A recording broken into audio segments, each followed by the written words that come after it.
Big Lap Bible. We're Andy and Nicolette, and we're from ocean to outback. So we're full-time travellers at the moment. We used to be weekend travellers until we made the big jump, but we've been full-time on the road since March this year. To get to the point where we are full-time travellers, we worked in Derby in the Kimberley region of WA for 10 months to save up enough money to actually get on the road full-time. So a lot of hard work there. But yeah, we're just traveling together. We don't have any pets. It's just us two, and we're loving it so far. I guess for us, we've always wanted to do a trip like this. Since we both finished school, we've always had full-time jobs, and just sort of get into that normal adult life routine of working and paying bills and rentals and all that sort of thing. We wanted to do the trip a couple of times, and we almost pulled the trigger a few times, but it was always waiting for the perfect time.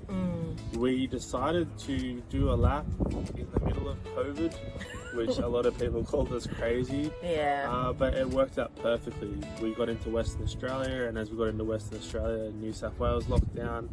And yeah, so there is no real perfect time, but it's been a dream of ours, and we just pulled the trigger and we did it, and you know, it's just worked out. So I guess it's all part of the adventure. Yeah, and I think being a nurse, I'm a nurse, sorry, and Andrew's a chippy, but he's also a social worker. So I think, yeah, being a nurse, we were like, I was really burnt out and just wanting a break, and the same for Andy. So yeah, we just really just wanted to have a break and just get on the road, just to live out our dreams. So we started our journey in Derby, WA, because that's where we were working, and our journey is just travelling down south. So we have been from Derby to Broome, to 80 Mile Beach, to Port Hedland, Carafa, Karangini, Exmouth, I'm trying to remember everything, Coral Bay. Let's go working our way down. We're just going to keep working our way down all the way to Tassie, where we'll pick up some work and then start to head north. So that's the plan. Yeah, we're currently in Lucky Bay, which is about 40 minutes south of Kalbarri. And yeah, we've probably been about the Perth region to visit some family in about a month's time. And then yeah, we'll keep going. So we have a pretty basic setup compared to some that you see on the road. We have a 2002 Land Cruiser, which has a custom drawer system in the back that I built myself. It has the dual battery system where we run our 60-litre fridge. And we have some basic 12-volt where we can charge all our phones and things. We have a cupped entry off-road camper, which is like a rear fold camper. And that's, we have a little fold-out gas stove kitchen.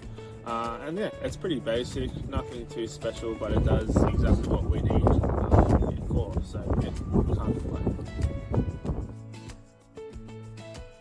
So we definitely prefer to free camp as much as possible. Given sort of WA, there's not many free camps, so we're doing a bit of a mix, caravan parks, national parks, but we've really enjoyed that. But yeah, as much as possible, we prefer to stay off grid, and sort of we've got the setup to be able to do that, so we definitely prefer that. But we've got to check into a caravan park every now and again just to make use of their facilities, get some washing done, have a really good shower, and yeah, get back on the road.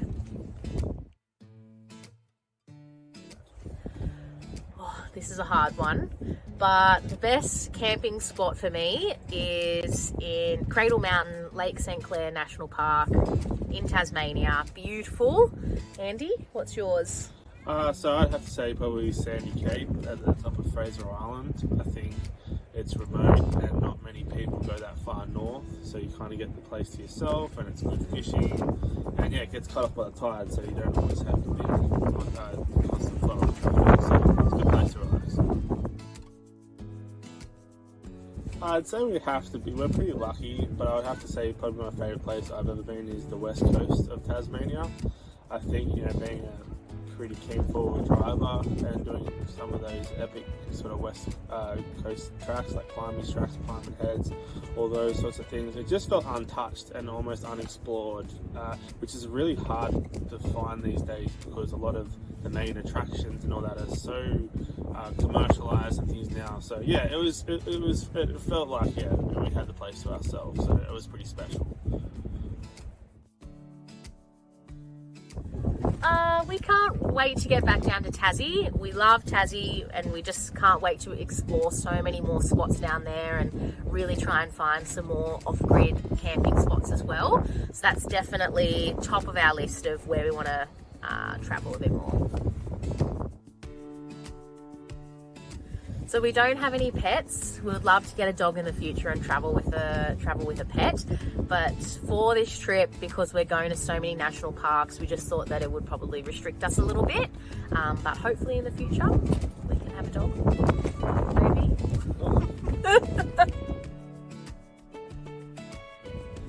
So it was about 2 years ago, we decided to do a bit of a 2-week sort of trip on the road. We ended up in the Brindabella Ranges at the back of Canberra. We decided to follow our HEMA maps and we just followed these tracks, like they were go tracks that were so steep. We were hanging in the back of our seats and we were hanging forward. We were trying to find this little campground on the water, but there was this massive storm rolling in as well, and if it hadn't got any rain on it, there was no way we were getting out. We would be stuck in there for days. So we got lost and we were there for hours, and we ended up coming out the back of it and we were trying to find another way in, and then the trees were down over the road. Yeah, we ended up in Tumut and we stayed at the caravan park, which by the way we still think has the best camp showers in Australia so far. The best camp showers in Australia, hands down. Tumut Caravan Park, go there just for the showers. I think living in the Kimberley region of WA, and because it was so hot up there, we definitely couldn't live without our Yeti coasters. The minute you take a beer out of the fridge up there, it is warm because just the humidity and the heat was unbelievable. So that definitely for me is hands down the greatest thing I've ever bought. What about you? I think, unfortunately we're not paid by Yeti, but this is not a plug for Yeti. They are genuinely as good. Yeah. We just got the water bottles and things now just because we've tried many and in extreme conditions they just work. So poor man pays twice, and they do cost a bit, but I think we're gonna have it. We're gonna have it for years to come. Yeah. So I'd say our biggest expense would be fuel. I think that's a given. We started our trip as we had those massive price hikes in the diesel, but we kind of just knew that was going to be part of what it is, and you can't run without diesel. So depending on what we do, like if we stay somewhere for a while, we might spend a tank of fuel, so maybe that $200.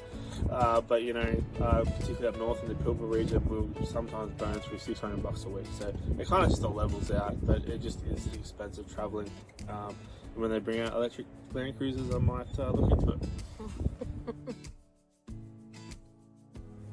You definitely don't need as many clothes as you think on the road. 100%. Yeah, and we've donated many of the things to op shops. Yes. And we still have probably too much. Yeah. But that's life. I guess our favourite thing about travelling is just exploring things that are different.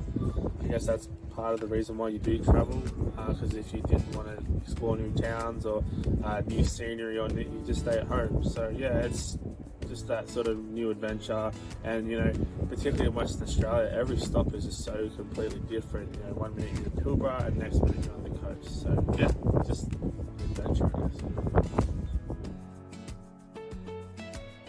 Our biggest splurge on the trip so far has been in Exmouth, swimming with the whale sharks. So that was about $450 per person. It was definitely worth it though. It's something we've always wanted to do, so we just sort of had to do it while we were there. And it's just like one of those once in a lifetime experiences. Yeah.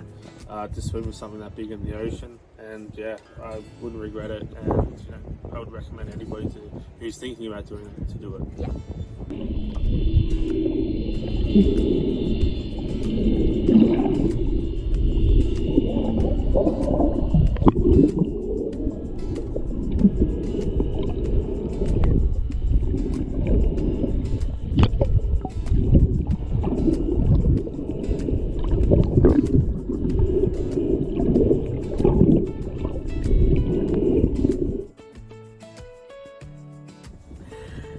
Yes, there is something, and I had to have it on the road, but we do not use it at all, and that's our cast iron jaffa maker. It's bloody heavy, and it just takes up some space in the car. How many jaffles have we made in a month? We have not made one jaffle in 6 weeks. Looks good though. So, yeah.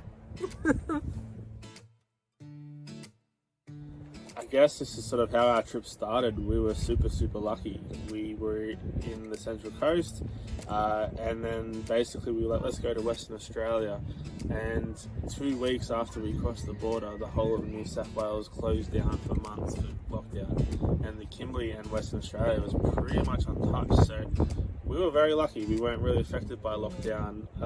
As we hit the road, there was a bit of COVID in Western Australia, but they kind of were on top of it, and everyone was vaccinated, and there hasn't really been any lockdowns or anything since. So yeah, we were super lucky.